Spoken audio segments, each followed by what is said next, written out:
الحمد لله الذي فطر السماوات والأرض ورفع السماوات بغير أمد ونور الشمس والقمر نحمده ونستعينه ونستغفره ونعوذ بالله من شرور أنفسنا ومن سيئات أعمالنا من يهده الله فلا مضل له ومن يضلله فلا هادي له ونشهد أن لا إله إلا الله وحده لا شريك له لا شريك له ولا مثل له ولا مثال له ونشهد أن سيدنا وشفيعنا وسندنا وحبيبنا ومولانا محمدا عبده ورسوله أرسله بالحق بشيرا ونذيرا وداعيا إلى الله بإذنه وسراجا منيرا أما بعد فقد قال الله تعالى يوم لا ينفع مال ولا بنون إلا من أتى الله بقلب سليم وقال النبي صلى الله عليه وسلم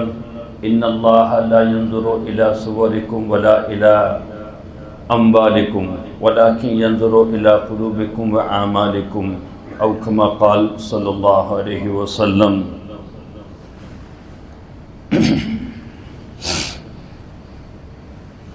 اللہ تعالیٰ نے انسان کو ایک ظاہری وجود جسم دیا ہے اور اس کے ساتھ اس کا باطن جوڑا ہے جس کو روح کہا جاتا ہے.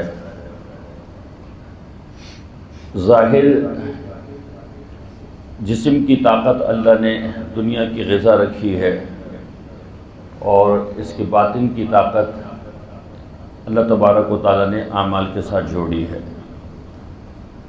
اس باطن کو اصطلاح شریعت میں دل بھی کہتے ہیں، قلب بھی کہتے ہیں. کہتے ہیں اپنے باطن کو پاک کر لو، اپنے دل کو پاک کر لو. تو کبھی باطن کا لفظ استعمال کرتے ہیں، کبھی دل کا لفظ استعمال کرتے ہیں.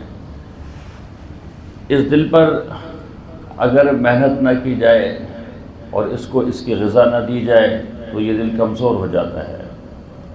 جس طرح انسان اپنے جسم کو غذا نہ دے تو وہ کمزور ہو جائے گا. ایک ہی دن، خالی ایک دن، صبح کا ناشتہ، دوپہر کا کھانا، رات کا کھانا چھوڑ دیں، رات کو پتہ چل جائے گا کیا حال ہے. طبیعت میں بالکل تھکاوٹ ہو جائے گی، لاچارگی آ جائے گی، کمزور ہو جائے گا. تو جسم کو اس کی غذا نہ ملے تو وہ کمزور، اور دل جو اس کی غذا اللہ نے اعمال رکھے ہیں اگر وہ نہ ملے تو پھر وہ دل کمزور ہو جاتا ہے. اور جس طرح انسان کا جسم کمزور ہوتا ہے تو وہ کام کرنے سے فارغ، اس کو کام کی ہمت نہیں ہوتی ہے جب تک کہ اس کو غذا نہ ملے. تو اسی طرح جب دل میں طاقت نہیں ہوگی تو پھر اعمال کی طرف اس کو رغبت نہیں ہوگی. ایک بزرگ فرماتے ہیں یا عجب الناس یبکون علی من مات جسدہ، کہ لوگوں پر حیرت ہے کہ جب کوئی جسمانی اعتبار سے فوت ہو جاتا ہے، کسی کی موت واقع ہو جاتی ہے تو لوگ اس کے اوپر روتے ہیں، لیکن ولا یبکون علی من مات قلبہ وہو اشد، لیکن جس کا دل مردہ ہو جائے اس پر کوئی نہیں روتا ہے. کہ دل کے مردہ ہونے پر رونا یہ اصل ہے. بھئی انسان مثال کے طور پر مر گیا، دنیا سے چلا گیا تو موت تو برحق ہے، ہر ایک نے جانا ہے. دنیا سے اس کا انقطاع ہو گیا، اس کی ساری خواہشات، ساری اگر نعمتیں ہیں وہ سب یہیں کی رہ جائیں گی. اگر تکلیف دنیا کی تھی، دنیا کی تکلیف بھی یہیں رہ جائے گی. لیکن خدا نہ خواستہ اگر وہ آخرت کے اعتبار سے ناکام ہے تو دنیا کی تکلیف تو یہاں ختم ہوئی، اب آخرت کی تکلیف الگ شروع ہو گئی. اور آخرت کی تکلیف کبھی بھی ختم نہ ہونے والی. دنیا کی تکلیف موت کے اوپر ختم، کیسی بڑی سے بڑی بیماری اس کو ہو، لیکن جیسے ہی موت واقع ہو گئی اب اس کی وہ بیماری ختم. لیکن خدا نہ خواستہ آخرت کے اعتبار سے ناکام ہے، اب وہاں پر اس کے لیے مشکلات کھڑی ہو گئی ابدی طور پر. اب تو گھبرا کے کہتے ہیں کہ مر جائیں گے، مر کے بھی چین نہ آیا تو کدھر جائیں گے. بہت سے لوگ کہتے ہیں جی موت آ جائے. بھائی موت کو کیوں مانگتے ہو؟ کیا تمہارے پاس اعمال ایسے ہیں کہ مرنے کے بعد وہ اعمال تمہارے کام آ جائیں؟ تو مرنے کے بعد بھی اگر انسان کو سکون اور چین نہ آیا تو پھر وہ کدھر جائے گا؟ تو دل کو مضبوط کرنے کی ضرورت ہے۔ علماء نے لکھا کہ انسان کا دل اس پر محنت نہ کی جائے تو یہ دل مردہ ہو جاتا ہے۔ اب اس مردہ دل کو زندہ کیسے کیا جائے؟ اس کے 6 اسباب بیان کیے ہیں کہ ان 6 سبب کے ذریعے سے اللہ تبارک و تعالیٰ مردہ دل کو زندہ کر دیتے ہیں۔ 6 سبب ہیں، گویا کہ 6 اعمال ہیں۔ سب یہ نیت کریں کہ انشاءاللہ اس پر عمل کریں۔ دل میں جو کمزوری آ گئی ہے اللہ اس کمزوری کو دور کر دے۔ اگر کوئی ان 6 پر عمل کر رہا ہے تو خوش ہو، اللہ کا شکر ادا کرے کہ اللہ کا شکر ہے کہ میری معمولات زندگی میں یہ 6 اعمال شامل ہیں۔ اگر کسی کے معمولات زندگی میں یہ 6 اعمال شامل نہیں ہیں تو وہ آج سے یہ نیت کر لے کہ انشاءاللہ میں ان 6 اعمال کو کروں گا۔ پہلا سبب مردہ دل کو زندہ کرنے کا اللہ کا ذکر ہے۔ اللہ کا ذکر، الذکر للقلب کالماء للسمک، جس طرح مچھلی کے لیے پانی ضروری اس طرح دل کے لیے ذکر ضروری ہے۔ مچھلی کو اگر پانی سے نکال دیں تو کیسے تڑپتی ہے، تو اس دل سے جب اللہ کا ذکر نکل جائے تو یہ دل تڑپتا ہے۔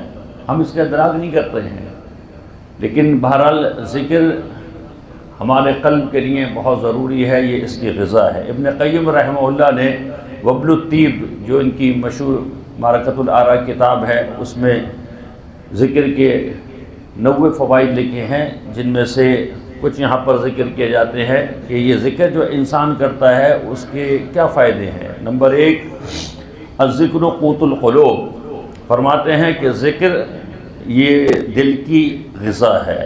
جس طرح روٹی ہمارے جسم کی غذا ہے تو دل کی غذا کیا ہے؟ اللہ کا ذکر۔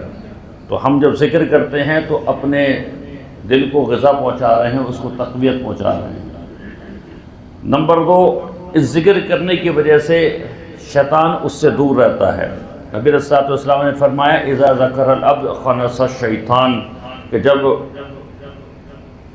بندہ ذکر کرتا ہے تو شیطان اس سے دور ہو جاتا ہے۔ گویا کہ آپ ایک حصار میں ہیں، ایک حفاظت میں ہیں۔ جب تک آپ ذکر کرتے رہیں گے شیطان سے حفاظت رہے گی۔ ایک فائدہ یہ بیان کیا ہے کہ بندہ جب ذکر کرتا ہے تو اس کا ذکر دنیا میں جو اللہ کا کر رہا، آسمانوں پر اللہ اس کا ذکر کر رہا ہے۔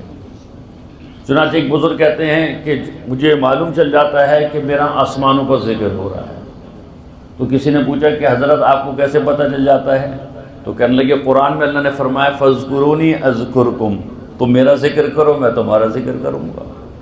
تو میں جب ذکر کرتا ہوں میں سمجھ جاتا ہوں کہ میرا رب میرا ذکر کر رہا ہے۔ تو ہم دنیا میں اللہ کا ذکر، حدیث میں آتا ہے نبی علیہ الصلوۃ والسلام نے فرمایا کہ اللہ فرماتے ہیں کہ جب بندہ تنہائی میں میرا ذکر کرتا ہے میں بھی دل میں تنہائی میں اس کا ذکر کرتا ہوں، اور جب وہ مجمع میں ذکر کرتا ہے تو اللہ فرماتے ہیں میں اس سے بہتر مجمع فرشتوں میں اس کا ذکر کرتا ہوں۔ تو ہمارا ذکر آسمانوں پر فرشتوں کے سامنے اللہ رب العزت فرما رہے۔ ایک فائدہ یہ کہ اس ذکر سے اللہ کی رضا حاصل ہوتی، اللہ راضی ہوتے ہیں۔ جو اللہ کا ذکر کرتا ہے اللہ اس سے راضی ہوتے ہیں۔ دیکھیں شیطان بھی اوقات دل میں یہ بات ڈالتا ہے کہ بھئی ذکر، ایسے ذکر کا کیا فائدہ، توجہ تو ہو نہیں رہی۔ تو حضرت مولانا زکریا صاحب رحمۃ اللہ علیہ فرمایا کرتے تھے کہ بھائی اگر آپ ذکر کر رہے اور توجہ حاصل نہیں ہو رہی ہے تب بھی اللہ کا شکر ادا کریں کہ آپ کے اعضاء میں سے ایک عضو یعنی زبان وہ اللہ کے ذکر کے ساتھ لگا ہوا ہے، انشاءاللہ توجہ بھی ہو جائے گی، ذکر کرتے رہیں۔ ایک صحابی آئے کہ اللہ کے رسول اوصنی و اوجزنی، نصیحت کر دیجیے اور مختصر سی نصیحت کر دیجیے، بس مختصر سی نصیحت ہو، بس عمل کر سکوں، زیادہ بڑی نصیحت بڑا عمل نہ ہو۔ تو نبی علیہ الصلوۃ والسلام نے فرمایا کہ بس اپنی زبان کو ذکر سے تر رکھو، ہر وقت ذکر، چلتے پھرتے اٹھتے بیٹھتے اللہ کا ذکر کرنا۔ حضرت عائشہ رضی اللہ عنہ فرماتی ہیں وَكَانَ رسول اللہ صلی اللہ علیہ وسلم يذكر فی کل احیانہ، کہ نبی علیہ الصلوۃ والسلام ہر آن ہر گھڑی اللہ کا ذکر کرتے تھے، ہر وقت اللہ کا ذکر ہوتا تھا۔ یا تو مجمع میں دعوت کا کام ہو رہا ہے، اللہ کی بڑائی بیان کر رہے ہیں، توحید بیان کر رہے ہیں، اگر سو رہے ہیں تب بھی نبی علیہ الصلوۃ والسلام کا دل چلتا رہتا تھا۔ حدیث میں آتا ہے عیناہ تنامان وقلبہ یغصا، جب یہ سوتے ہیں تو ان کی آنکھیں سوتی ہیں لیکن دل ان کا جاگتا ہے. یہ رسول اللہ صلی اللہ علیہ وسلم کی خصوصیت تھی. ہم جو سوتے ہیں تو ہمارا دل تو غفلت میں پڑ جاتا ہے، اس وجہ سے ہماری اور آپ کی نیند ناقض للوضو ہے، وضو کو توڑ دیتی ہے. لیکن نبی کی نیند ناقض الوضو نہیں ہوتی ہے.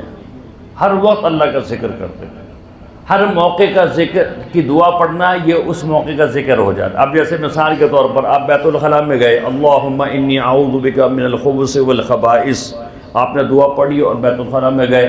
اب وہاں پر حالت برہنگی میں انسان ذکر نہیں کر سکتا ہے، ممنوع ہے. لیکن آپ جتنی دیر بیت الخلاء میں رہیں گے یہ سارا وقت آپ کا ذکر میں شمار ہوگا. اب آپ کھانا کھانے بیٹھتے ہیں، آپ کہتے ہیں بسم اللہ وعلی برکت اللہ یا بسم اللہ الرحمن الرحیم پڑھ لیتے ہیں. اب دوران کھانا جب انسان لقمہ چبا رہا ہے اس میں ذکر تو نہیں کر سکتا نا، لیکن یہ جتنا کھانا کھانے کا جو پروسیس ہے، جتنی دیر لگے گی، 10 منٹ 15 منٹ میں آپ نے کھانا کھایا، یہ سارا 15 منٹ 10 منٹ یہ ذکر میں شمار ہوگا. آپ بستر پر گئے، آپ نے کہا اللہم بسمک اموت واحیا، آپ نے دعا پڑھ لی اور کچھ بھی جو معمولات ہیں آپ نے پڑھ لیے، کچھ ذکر کر کے آپ سو گئے. اب جتنی دیر آپ نے 6 گھنٹے 8 گھنٹے نیند کی، یہ ساری کی ساری اللہ کے ہاں ذکر میں شمار ہوگی. تو موقع کی دعا کو پڑھ لیں، اس موقع کا سارا معاملہ ذکر میں شمار. تو فرمایا کہ اللہ کی رضا اس دل سے حاصل ہوتی ہے. فرمایا یزید الہم والغم، یہ دل کے اندر جو غم لگ گئے ہیں، فکر لگ گئی ہیں، تفکرات لگ گئے ہیں، یہ دل کے اندر یہ تمام تفکرات اور غم یہ ذکر ان کو زائل کر دیتا ہے. پھر فرمایا کہ اس کا ایک فائدہ یہ کہ دلوں کو اطمینان پہنچتا ہے، دل مطمئن ہو جاتا ہے.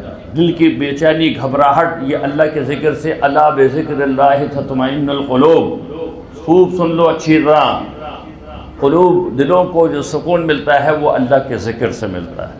تو اللہ کا ذکر یہ دلوں کو اطمینان پہنچاتا ہے. ینور القلب والوجہ، ایک فائدہ یہ چہرہ روشن ہو جاتا ہے، دل روشن ہو جاتا ہے. ذکر کرنے والے کا چہرہ اللہ تبارک و تعالیٰ منور فرماتے ہیں، اس کا دل منور کر دیتے ہیں. یورث محبت اللہ، یہ دل اللہ کی محبت کو دل میں پیدا کرتا ہے.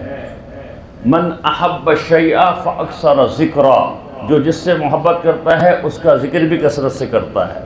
تو جب آپ کثرت سے جب اللہ کا ذکر کریں گے، اللہ کی محبت دل میں آئے گی.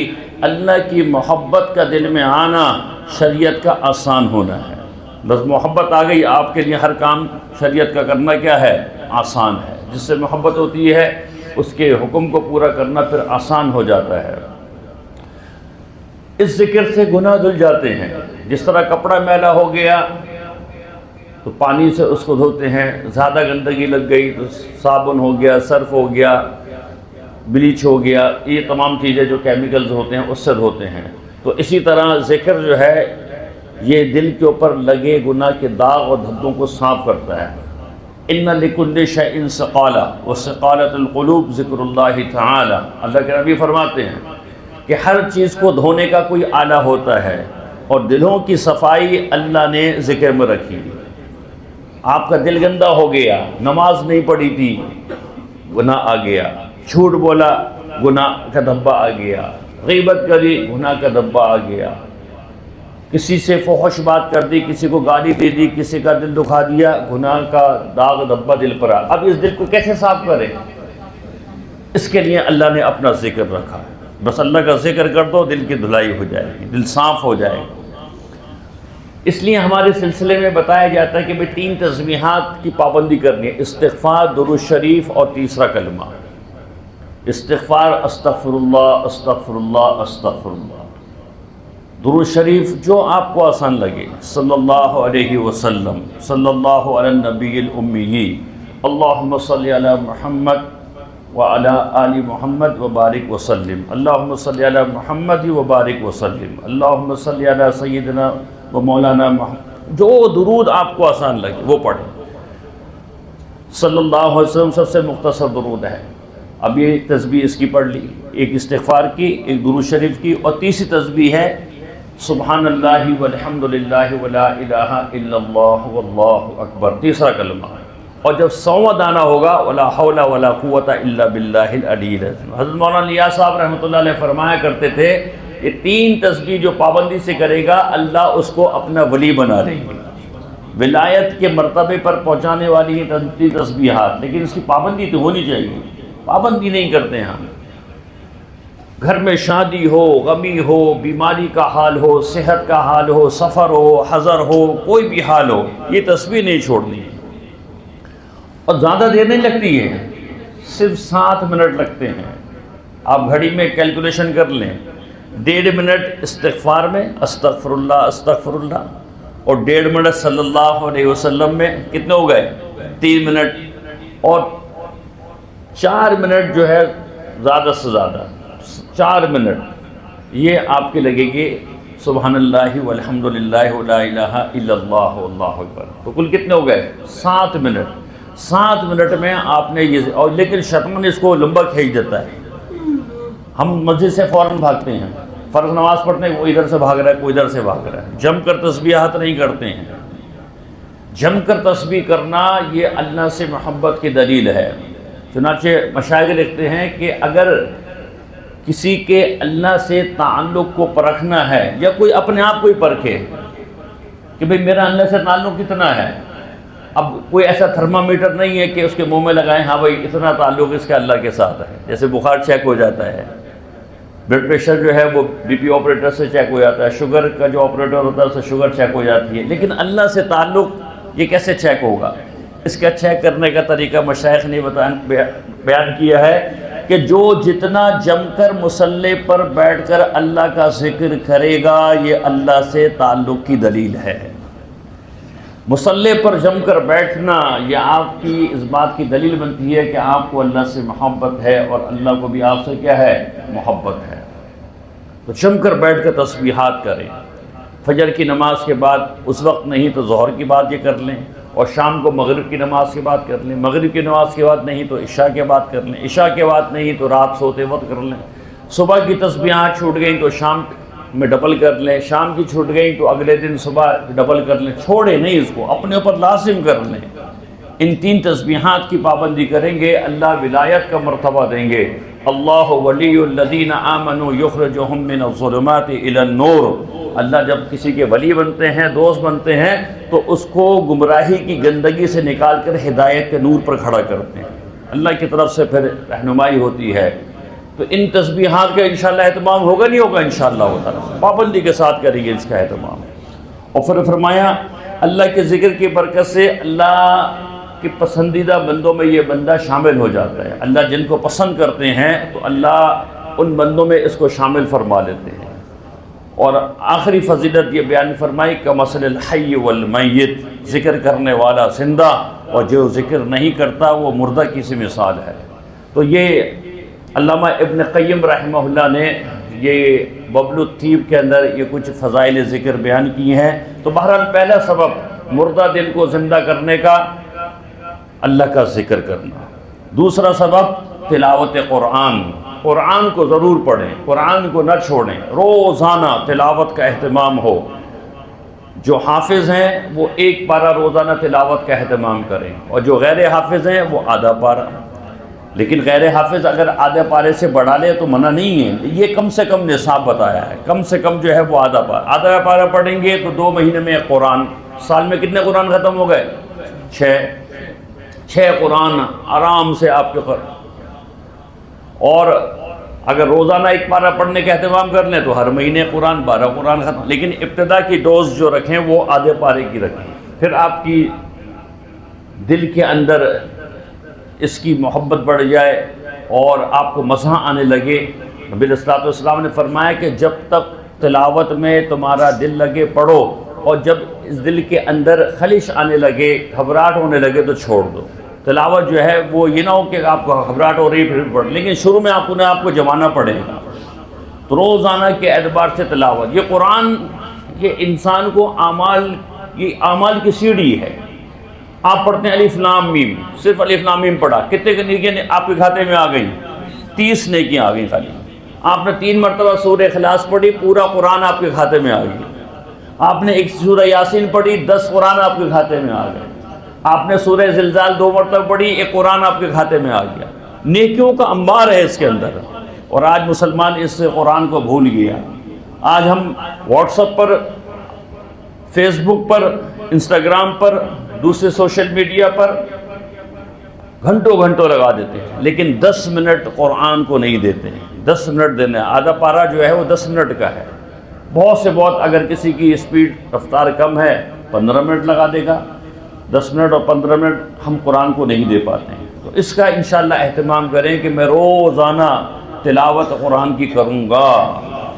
باقی جو آپ سورہ یاسین پڑھتے ہیں صبح فجر کی نماز کے بعد اور مغرب کے بعد، جو سورہ واقعہ یا تبارک الذی یا الف لام میم سجدہ، سورہ مزمل، ان کا جو معمولات ہیں وہ الگ ہیں، لیکن روزانہ بالاستیاء پورا قرآن آپ کا پڑھنا، تاکہ ہر 2 مہینے میں ایک قرآن ختم ہو جائے اور حافظ کا 1 مہینے میں یہ ایک الگ ترتیب ہوگی۔ تیسرا سبب مردہ دل کو زندہ کرنا کثرت استغفار ہے۔ کثرت سے استغفار، ایک تو ہم استغفار کی تصویر بتائی کہ صبح شام کرنی، چلتے پھرتے اٹھتے بیٹھتے استغفار کریں۔ رسول اللہ صلی اللہ علیہ وسلم فرماتے ہیں انی استغفر اللہ فی الیوم 100 مرہ، میں دن میں 100 مرتبہ استغفار کرتا ہوں۔ اب اللہ کے نبی کہہ رہے ہیں، کیا فرما رہے ہیں؟ میں 100 مرتبہ استغفار کرتا ہوں۔ یہ امت کو تعلیم ہے، حالانکہ وہ گناہوں سے بالکل پاک ہے، ان کا استغفار کرنا یہ مجھے اور آپ کو تعلیم ہے کہ میرے نبی اس مقام پر ہو کر استغفار کر رہے، تو مجھے تو بطریق اولا استغفار کرنا ہے۔ تو روزانہ جو صبح شام ہم استغفار کی تسبیح کریں گے وہ تو الگ ہے، لیکن چلتے پھرتے اٹھتے بیٹھتے، بس میں جا رہے ہیں، سفر کر رہے ہیں، کسی سے کہیں جا رہے ہیں، کوئی اپنے کام پر لگا ہوا ہے، ذکر چلتا رہے، استغفار چلتا رہے، استغفر اللہ استغفر اللہ۔ اور اللہ کے نبی فرماتے ہیں توبہ، دیکھیں اللہ کے نبی نے خوشخبری دی ہے قیامت تک ہر اس شخص کو جس کے صحیفہ اعمال کے اندر کثرت استغفار ہو، تو اللہ کے نبی اس کو خوشخبری دے رہے، توبہ لمن وجد فی صحیفته استغفارا کثیرا، بڑا خوش بخت ہے وہ شخص کہ جس کے نامہ اعمال میں کثرت استغفار ہو۔ تو کثرت استغفار سمیٹ کر رکھیں، اللہ کے نبی کی خوشخبریاں اس کو ملیں گی۔ تو تیسرا سبب ہے یہ استغفار، اور یہی استغفار جو ہے ہمارے دل کی گناہ کے میل اور دھبوں کو صاف کرے گا۔ تو کثرت استغفار تیسرا سبب۔ چوتھا سبب ہے رسول اللہ صلی اللہ علیہ وسلم پر درود شریف کثرت سے پڑھنا۔ اللہ کے نبی نے فرمایا من صلی علیہ واحدہ صلی اللہ علیہ 10 مرات، جو مجھ پر 1 مرتبہ درود پڑھتا ہے، اللہ اس کے عوض میں اس کے اوپر 10 مرتبہ رحمتوں کا نزول فرماتے ہیں۔ نبی پر درود کا پڑھنا یہ نبی جی سے تعلق کی دلیل ہے کہ میرے نبی نے میرے لیے کیا کیا، میرے نبی نے اس امت کے لیے کیا کیا، اٹھ اٹھ کر راتوں کو مانگا، ہر آن ہر گھڑی مانگا۔ نبی علیہ الصلوۃ والسلام نے، حدیث میں آتا ہے، نبی علیہ الصلوۃ والسلام نے فرمایا ایک موقع پر کہ اللہ تبارک و تعالیٰ نے ہر نبی کو ایک مستجاب دعا دی ہے، کس کے دعا قبول ہوگی۔ تو ہر نبی نے اپنی دعا کو دنیا ہی میں مانگ لیا، لیکن میں نے اپنی دعا کو آخرت میں اپنی امت کی مغفرت کے واسطے محفوظ کر کے رکھا ہے۔ یہ نبی علیہ الصلوۃ والسلام صرف اور صرف امت کی فکر تھی، میری امت کا ایک ایک فرد جہنم سے بچ جائے، جنت میں جانے والا ہو جائے۔ یہ رسول اللہ صلی اللہ علیہ وسلم کی محبت تھی۔ آپ صلی اللہ علیہ وسلم حجۃ الوداع کے موقع پر، حج پہ عرفات کے موقع پر دعا مانگ رہے ہیں کہ یا اللہ میری امت کی مغفرت فرما قبول، یا اللہ میری امت کی مغفرت فرما قبول، یا اللہ میرے امت کے ظالم کو بھی معاف فرما۔ کیسی دعا ہے؟ ظالم کو بھی معاف فرما، یہ دعا قبول نہیں۔ پھر مزدلفہ کی صبح، مزدلفہ میں جب قیام کرتے ہیں تو نبی علیہ الصلوۃ والسلام نے مزدلفہ میں پھر یہ دعا مانگی، اور صبح آپ کا چہرہ کھلا ہوا تھا۔ حضرت ابوبکر، حضرت عمر رضی اللہ تعالیٰ عنہ نے آپ کے چہرے کے ان خوشنما اثرات کو دیکھا اور فرمایا کہ اللہ کے نبی، اللہ تعالیٰ آپ کو ہنستا بستا رکھے، یہ اس وقت مسکراہٹ، یہ ہنسنا، یہ کیوں؟ تو نبی علیہ الصلوۃ والسلام نے فرمایا کہ میں نے عرفات کی شام میں اللہ سے دعا مانگی تھی کہ یا اللہ میری امت کے ظالم کو بھی معاف فرما، مظلوم کو بھی معاف فرما، مظلوم کی مغفرت کی تو بات آ گئی، لیکن ظالم کی بات قبول نہیں ہوئی تھی۔ لیکن ابھی میں نے مانگا، میں نے اللہ سے کہا کہ یا اللہ ظالم کو معاف فرما، ظالم نے جو ظلم کیا ہے مظلوم سے اس کا حق چھینا، آپ اپنی جناب خاص سے مظلوم کو معاف کرا کے اس کو راضی کر دیں اور ذرا ظالم کو بھی معاف فرما دیں۔ تو اللہ تبارک و تعالیٰ نے میری اس دعا کو قبول کر لیا، اور جب یہ میری دعا قبول ہو گئی تو میں نے دیکھا کہ شیطان مٹی اٹھا کر یا ویل یا سبور ہلاکت کی دعائیں مانگ رہا، ہائے میں برباد ہو گیا، ہائے میں تباہ ہو گیا۔ نبی جی کی دعائیں اس امت کے ظالموں کے حق میں بھی ہیں، اتنی محبت کرنے والے نبی، تو ان کے لیے ہم کثرت درود کا اہتمام کریں۔ دیکھیں درود کی برکتوں سے بڑے مسئلے حل ہوتے ہیں۔ حضرت ڈاکٹر نبوی صاحب نور اللہ مرقدہ بڑا عجیب اس بارے میں بیان فرمایا کرتے تھے۔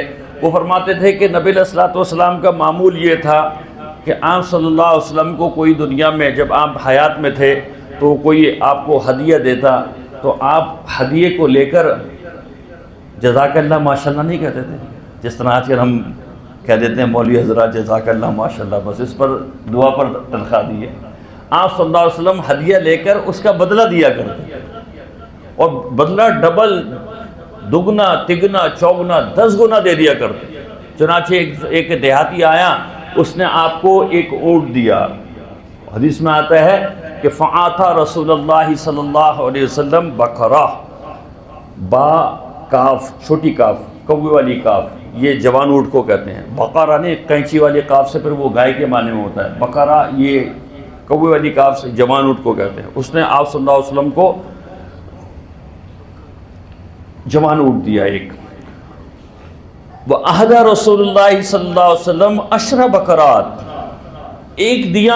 اللہ کے نبی نے کہا، فرمایا کہ اس کو 10 اونٹ دے دو۔ ایک اونٹ کے بدلے کتنے دیے؟ 10، کیونکہ حدیث میں نبی علیہ السلام فرماتے ہیں تحادوا تحابوا، ایک دوسرے کو ہدیے دیتے رہو، اس سے محبت بڑھتی ہے۔ اب یہ ہدیوں کا زمانہ ہی چلا گیا ہے، اب تو ہدیے دیتے ہی نہیں ہیں، اور دیتے بھی ہیں تو صرف شادی بیاہ کے موقع پر اس کے گھر کھانا کھانے جاتے ہیں تو وہ ہے کہ اس کا عوض دے کر آئے ہیں، 500 روپے کا، 1000 کا، 2000 کا لفافہ ٹکا کر یہ ہدیہ ہے، باقی تو ہدیہ ختم ہو چکے ہیں۔ مسلمان کو ہدیہ دینا بھول گیا ہے۔ تو بہرحال یہ ہدیوں سے محبت پڑتی ہے۔ تو نبی علیہ الصلوۃ والسلام کا حضرت ڈاکٹر عبدالرحیم صاحب فرمایا کرتے تھے یہ معمول تھا اپنی زندگی میں کہ کوئی ان کو ہدیہ دیتا تو آپ صلی اللہ علیہ وسلم اس ہدیے کا ریٹرن کرتے۔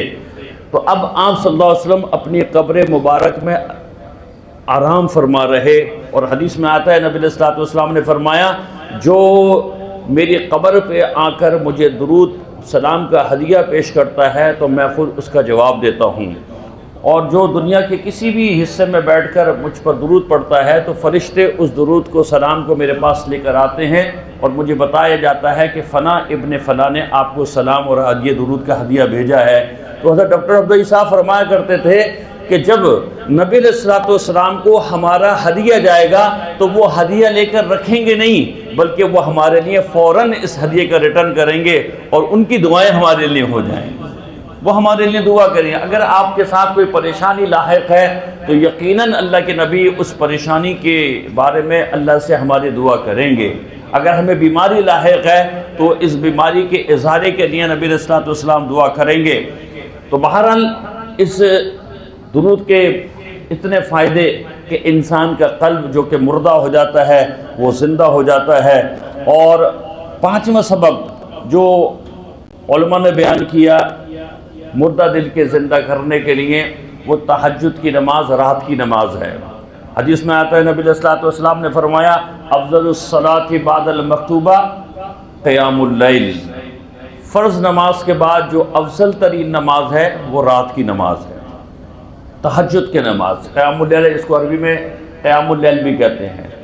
اس کا اہتمام ہو جائے۔ اس کا آخری درجہ یہ ہے کہ اگر رات کو اٹھنے کا اہتمام نہیں ہو پاتا تو رات سونے سے پہلے، جس وقت آپ بالکل آخر میں 12 بجے، 1 بجے، 2 بجے جب بھی آپ سوتے ہیں تو آپ باوضو ہوں اور 2 رکعت آپ نے تحیۃ الوضو، صلاۃ الحاجت، تہجد، یہ ساری نیتیں 2 رکعت میں ڈال لیں اور یہ پڑھ کر سو جائیں۔ یہ انشاءاللہ یہ تہجد کے قائم مقام ہو جائیں، اور اللہ سے مانگے بھی کہ یا اللہ مجھے اس کی بھی عادت ڈلوا دیں کہ میں رات کو اٹھوں، اپنی نیند کو قربان کروں اور آپ کے سامنے کھڑا ہوں۔ حضرت حسن بصری رحمۃ اللہ علیہ جب ان کا انتقال ہوا تو خواب میں کسی نے دیکھا، پوچھا کہ حضرت کیا بنا؟ کہنے لگے کہ ہماری برسوں کی ریاضت، ذکر، قرآن کی محفلیں اور احادیث کا درس، یہ سب ایک طرف، اور تہجد کے 2 سجدے ایک طرف تھے۔ اللہ کے ہاں جو تہجد کے سجدوں کی قدردانی ہوئی ہے اس کا کوئی مثل نہیں تھا۔ یہ ایک وہ نماز ہے جو راز و نیاز ہے بندے اور اللہ کے۔ اچھا، اس کا کسی سے تذکرہ بھی نہیں کرنا ہے۔ بہت سے لوگ بیچارے نادانی میں تذکرہ بھی کر دیتے ہیں، جی رات کو میں اٹھاتا میں نے نماز پڑھ، نہیں، ذکر کریں گے بینی و بین اللہ، یہ میرے اور میرے اللہ کے درمیان راز و نیاز ہے۔ اپنے گھر کے افراد کو بھی ذکر نہ کریں، اپنی بیوی بچوں کو بھی ذکر نہ، اگر کسی نے اٹھ کر دیکھ لیا وہ ایک الگ بات ہے، لیکن اس کا ذکر کسی سے بھی نہ کریں کہ آپ رات کے آخری پہر میں اٹھے تھے اور اللہ کے سامنے گڑ گڑائے تھے اور اللہ کے سامنے روئے تھے اور اللہ کے سامنے اللہ کی بڑائی کو بیان کیا تھا۔ یہ اللہ اور آپ کے درمیان ایک راز ہونا چاہیے۔ یہ تہجد کی نماز یہ مردہ دل کو زندہ کر دیتی ہے۔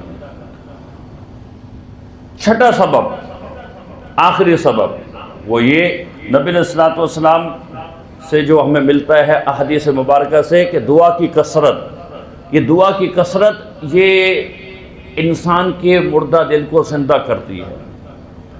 علماء نے لکھا کہ 2 چیزیں ایسی ہیں کہ جو اللہ سے تعلق مع اللہ کے ذریعہ بنتی ہیں۔ نمبر 1 شکر کرنا، نمبر 2 دعا کرنا، اللہ سے دعا کرنا۔ اللہ سے دعا کرنا، اللہ سے مانگنے کی عادت ہو جاتی ہے کہ اللہ ہر چیز کس سے مانگنی ہے۔ نبی علیہ الصلوۃ والسلام نے فرمایا کہ تم میں سے ہر ایک کو چاہیے کہ اللہ سے مانگے، یہاں تک کہ اس کا جوتے کا تسمہ ٹوٹ جائے تو بھی اللہ سے مانگے۔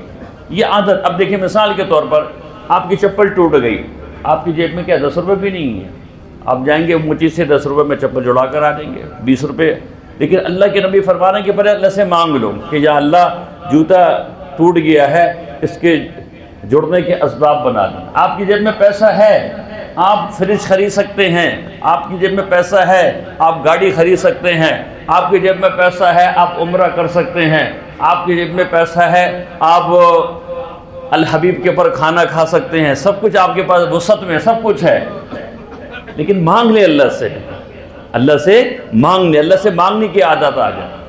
ادعونی استجب لکم، اللہ فرما رہے ہیں مجھ سے مانگو میں تمہارے دعاؤں کو قبول کروں۔ نبی علیہ الصلوۃ والسلام نے فرمایا کہ لیسأل اللہ حتی الملح، کہ اللہ سے مانگو اگرچہ نمک ہی کیوں نہ ہو۔ اب گھر میں نمک ختم ہو جائے، اب اس کو کیا مانگنا؟ کوئی کہے گا اس کو کیا مانگنا، یہ تو ابھی بچے کو بھیجیں گے 20-25 روپے کی 50 روپے کی تھیلی لے کر آ جائے گا، لیکن اللہ کے نبی فرما رہے ہیں کہ یہ نمک بھی اگر تمہارا ختم ہو جائے یہ بھی اللہ سے مانگو، اور اللہ فرما رہے ہیں ادعونی استجب لکم، مجھ سے مانگو میں تمہاری دعاؤں کو قبول کروں گا۔ اما یجیب المضطر، کون ہے جو مجبور اور لاچار کی دعا کو قبول کرتا ہے؟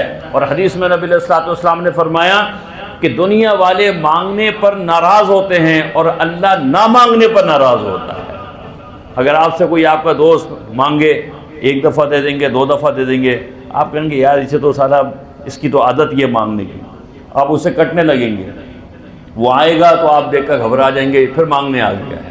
اور اللہ تبارک و تعالیٰ اتنا ہی خوش ہوتے ہیں بندہ مجھ سے مانگتا ہے، اللہ اپنے خزانوں سے عطا فرماتے ہیں۔ تو بہرحال اللہ تبارک و تعالیٰ سے خوب مانگا جائے، اور رو رو کر مانگے، رات کے وقت خاص طور کے پر تنہائی میں مانگے۔ حدیث میں آتا ہے نبی علیہ الصلوۃ والسلام نے فرمایا ابکوا فإن لم تبکوا فتباکوا، کہ اللہ سے مانگو تو رو رو کر مانگو، اور اگر تمہیں رونا نہیں آتا ہے تو رونے جیسی شکل بنا دو۔ اللہ کو یہ اداکاری جو قبول ہے، اداکاری ہے نا، وہ تو جانتا ہے، دلوں کے بھید بھی جانتا ہے، اسے پتہ ہے کہ اس کو رونا نہیں آ رہا ہے، اس نے صرف شکل بنائی ہے، لیکن کیسے محبت کرنے والے اللہ ہیں کہ پتہ ہے کہ اس کو رونا نہیں آ رہا ہے، لیکن اس اداکاری کو بھی اللہ قبول فرما لیتے ہیں۔ تو اللہ کے سامنے رات کو جب آخری پہر میں ہوں یا سوتے وقت خوب چہرہ بنائیں، ٹیڑھا بیڑا کر لیں، رونے جیسے بچہ ہوتا ہے نا ضد کر کر مانگتا ہے۔ اور حضرت ڈاکٹر عبدالرحیم صاحب نے اور اللہ مرقدہ فرمایا کرتے تھے کہ دعا ایسے مانگو جیسے اللہ سے باتیں ہو رہی ہوں، اللہ جی یہ بھی کر دیجئے، اللہ جی یہ بھی کر دیجئے، یا اللہ یہ مسئلہ بھی حل فرما۔ خوب دعائیں مانگے اپنے لیے، اپنی ہدایت کے لیے، صحت کے لیے، عافیت کے لیے، اپنے دوستوں کے لیے، اپنے خاندان کے افراد کے لیے، جو دنیا سے رخصت ہو گئے ان کے لیے، جو دنیا میں موجود ہیں ان کے لیے، تقوی مانگیں، ہدایت مانگیں، عافیت مانگیں، صحت مانگیں، رزق مانگیں، برکت مانگیں، جو چاہے سمجھ میں آئے مانگیں، جو نعمتیں موجود ہیں اس پر شکر ادا کریں، اور جن نعمتوں کی خواہش، یا اللہ میرا دل چاہتا ہے کہ نیا نازمات میں میرا ایک پلاٹ ہو جائے، یا اللہ اس کا بھی بندوبست فرما دیں، مانگیں اللہ سے، بنا تھوڑی ہے۔ یا اللہ بحریہ ٹاؤن کے اندر میرا ایک مکان ہو جائے، یا اللہ اس کا انتظام میرے پاس اس کا کوئی سبب نہیں ہے، مانگیں۔ پھر حدیث میں آتا ہے کہ جو شخص دعا مانگتا ہے اس کو 3 باتوں میں سے ایک ضرور ملے گی۔ اس دعا کا فائدہ دیکھیں۔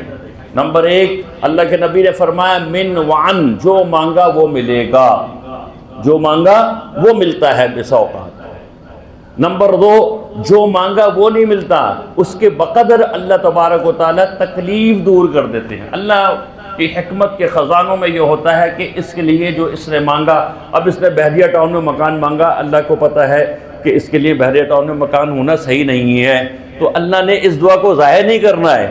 اس دعا کے عوض میں اللہ اس کے اوپر چکن گونیا جو آنے والا تھا وہ ہٹا دیں گے، اس پر ڈینگی کا جو مسئلہ آنے والا تھا وہ ہٹا دیں گے، کوئی تکلیف جو آنے والی تھی وہ تکلیف ہٹا دیں گے۔ تو اس دعا کا دوسرا فائدہ کہ آنے والی تکالیف اللہ اس سے دور کرتے ہیں۔ اب دیکھیں ہم کراچی کے اندر کھڈوں کے اندر رہتے ہیں، موٹر سائیکل پر ہوتے ہیں، ایکسیڈنٹ سے بچے ہوئے ہیں، عافیت ہوئی ہوئی ہے، خدا نہ خواستہ کوئی ٹکر مار کے چلا جائے، ہڈی ٹوٹ جائے، ہاتھ ٹوٹ جائے، کوئی اور مسئلہ، ہم تمام ان چیزوں سے بچے ہوئے ہیں، جبکہ ہم موٹر سائیکل پر روزانہ سفر کر رہے ہیں، گاڑی پر روزانہ سفر کر رہے ہیں، لیکن عافیتوں کے ساتھ ہیں۔ تو ان مشکلات اور تکالیف کے ضمن میں کیوں نہیں آئے کہ اللہ نے وہ دعائیں جو ہم نے مانگی اور اللہ نے من وعن پوری نہیں کی، ان کے عوض میں اللہ تکلیفیں ہٹا رہے ہیں۔ دوسرا فائدہ اور تیسرا فائدہ اللہ کے نبی نے فرمایا صلی اللہ علیہ وسلم، نبی علیہ السلام نے فرمایا کہ من وعن دعا قبول نہیں ہوتی، اس کے عوض میں تکلیف بھی دور نہیں ہوتی، اللہ اس دعا کو آخرت میں ذخیرہ بنا دیتے ہیں، آخرت میں دیں گے۔ حدیث میں آتا ہے نبی علیہ السلام نے فرمایا کہ بندے سے کہا جائے گا اے ڈھیر لگا ہوا احد پہاڑ کے برابر نامہ اعمال، اس کو کہا جائے گا تیرا، اور وہ کہے گا یا اللہ میں نے تو اتنے اعمال کیے نہیں، یہ کہاں سے مجھے مل گیا؟ تو بتایا جائے گا تو نے دنیا کے اندر جو دعائیں مانگی تھیں وہ ہم نے قبول نہیں کی، آخرت میں تجھ کو ذخیرے کے طور پر دے رہے ہیں۔ حدیث میں آتا ہے نبی علیہ السلام نے فرمایا کہ اس وقت بندہ یہ تمنا کرے گا کہ ہائے کاش میری کوئی دعا دنیا میں قبول ہی نہیں ہوتی، آخرت میں مجھے مل جاتا، وہ تو ہمیشہ کے ہو گئے نا۔ تو یہ دعا کا فائدہ ہے، اس دعا سے اللہ کا تعلق بھی ملا اور اس دعا سے یہ فائدے بھی ملے، اور دعا کرنے کی وجہ سے اللہ اپنا تعلق جو نصیب فرماتے ہیں، اس سے دل کی مردنی، جو دل پر جو مردنی آ جاتی ہے، مرددنی آ جاتی ہے، یہ اللہ ختم فرما دیتے ہیں۔ اللہ تبارک و تعالیٰ یہ 6 اعمال ہمیں کرنے کی توفیق عطا فرمائے اور ہمارے مردہ دلوں کو زندہ